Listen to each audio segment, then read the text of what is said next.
I tore the drawer apart. Shirts, socks, old letters, everything landed on the floor.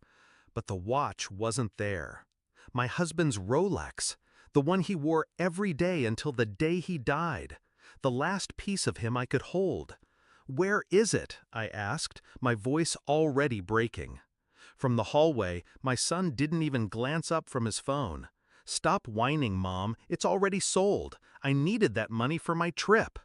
The words hit harder than any slap. Sold. Just like that. No shame, no hesitation. He walked out of the room humming, while I stood frozen among the wreckage of memories he had just stripped from me. I remember when my husband gave me that watch. It was our anniversary. He slipped it off his wrist, grinning like a boy, and said, "This will outlive me. Keep it close, and you'll always know where I am." He was right. Every tick felt like his heartbeat. After he died, I would press it to my ear just to hear him again. It wasn't gold or diamonds that made it precious, it was him. And my son had tossed it away for a vacation. I didn't scream, I didn't scold. I picked up the phone. The pawn shop answered on the second ring. "Rolex, gold bezel, black face. Do you have it?" The man paused.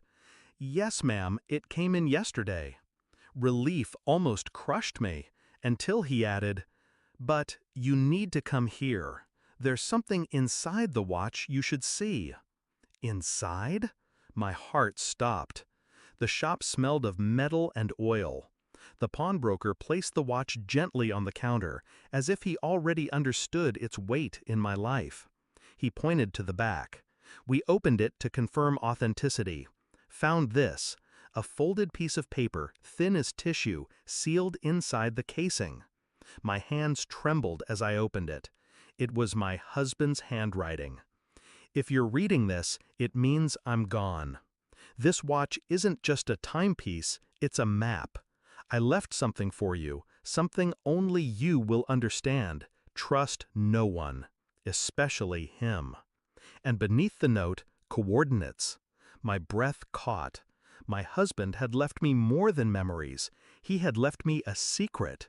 And the warning, especially him, burned into me. He had meant our son. I didn't run home. I didn't confront him. I played along, silent and steady, while he packed his bags for his trip with money he had stolen from my grief. But that night when he slept, I checked his laptop. And what I found gutted me.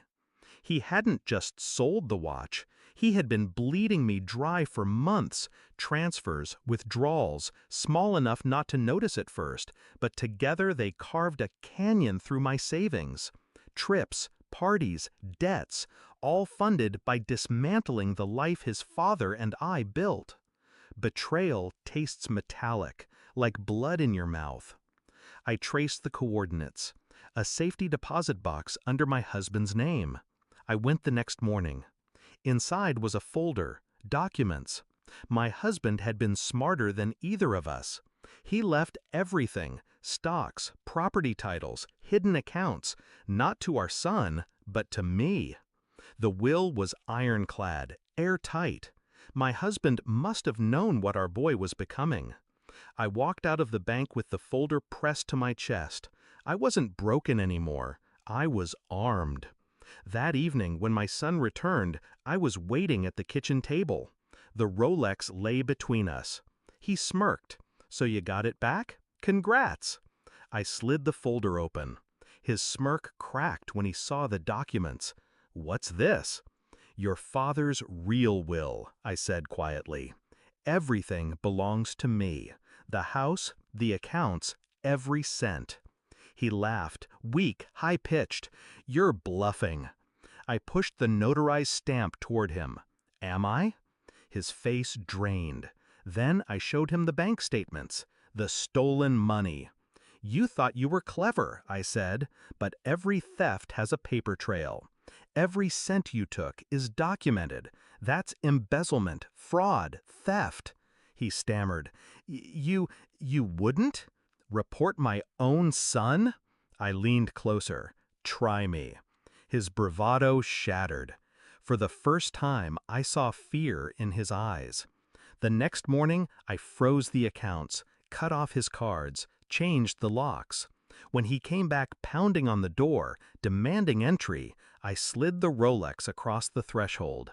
"That's all you get," I told him. "Not because you deserve it, but because your father wanted you to remember time runs out." The door shut on his screams. Now the house is quiet again. The watch ticks steadily by my bedside, but I don't press it to my ear anymore. I don't need to. I hear my husband in every corner of this home, in every victory he left me. My son thought he could strip me down to nothing. Instead, he revealed what my husband always knew, that strength isn't given, it's uncovered. And I uncovered mine when he tried to bury me.